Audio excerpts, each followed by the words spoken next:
Alors, aujourd'hui, on va vous parler de Astérix et la surprise de César. Le film où Obélix tombe amoureux et où tout le monde finit au Colisée. Et il y a des films Astérix qui sont cultes, il y en a qui sont étranges, et puis il y a la surprise de César qui est un peu les deux. Un mélange explosif de romance, de baston, de légion romaine, de gladiateurs et de Plastique Bertrand qui chante sur le générique. Oui, c'est un vrai plaisir, et oui, c'est un vrai film. Le pitch, Obélix amoureux, Astérix résigné, César dépassé. Le film mélange deux albums mythiques, Astérix légionnaire et Astérix gladiateur. Et ça donne Obélix tombe amoureux de Panacée, donc Fabala dans la VF moderne. Elle est déjà prise par Tragicomics, ce beau gosse professionnel. Les deux amoureux se font enlever par les Romains. Astérix et Obélix s'engagent dans la Légion pour les retrouver, puis ils finissent gladiateurs à Rome, puis ils foutent le bazar dans le Colisée, puis ils rentrent manger du sanglier. C'est le film Astérix le plus romantique, mais aussi l'un des plus énergiques. Les voix, le casting vocal en mode Dream Team. Voilà, on est toujours avec Roger Carrel, Pierre Tornade, Pierre Mondy, Serge Sauvion, Henri Labussière. Bref, on continue sur les Avengers du doublage français. Chaque voix est iconique, chaque réplique tombe juste, même les seconds rôles ont une personnalité incroyable. L'animation elle est simple mais pleine de charme. Les critiques IMDb sont claires, voilà. L'animation est merveilleuse, ça capture parfaitement l'esprit des BD. Un plaisir du début à la fin. Ce n'est pas du Disney, ce n'est pas du Ghibli, mais c'est du Belle Vision dans les années 80 avec ce côté artisanal, chaleureux, un peu rugueux mais terriblement attachant.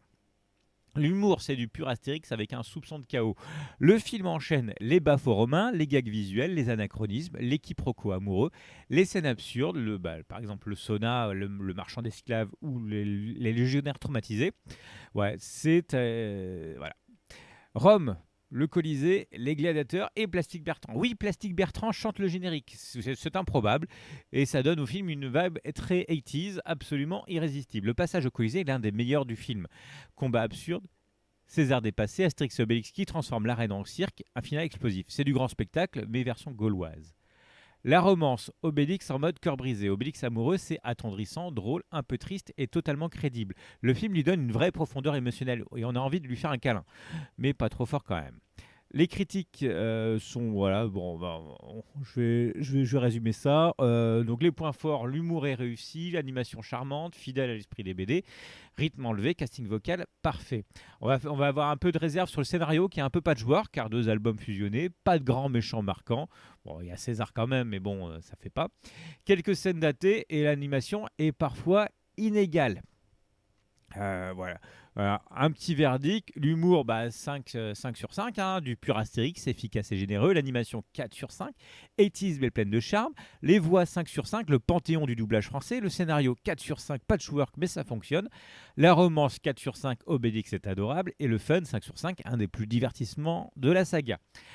En conclusion, c'est un Astérix généreux, drôle, tendre et culte. Astérix et la surprise de César, c'est un mélange réussi de deux albums mythiques. Un film drôle et rythmé, un casting vocal légendaire, une animation pleine de charme, un Obélix amoureux inoubliable et un final au Colisée qui fait toujours son petit effet. Ce n'est peut-être pas le plus ambitieux, c'est l'un des plus attachants des films Astérix que je vous conseille vivement.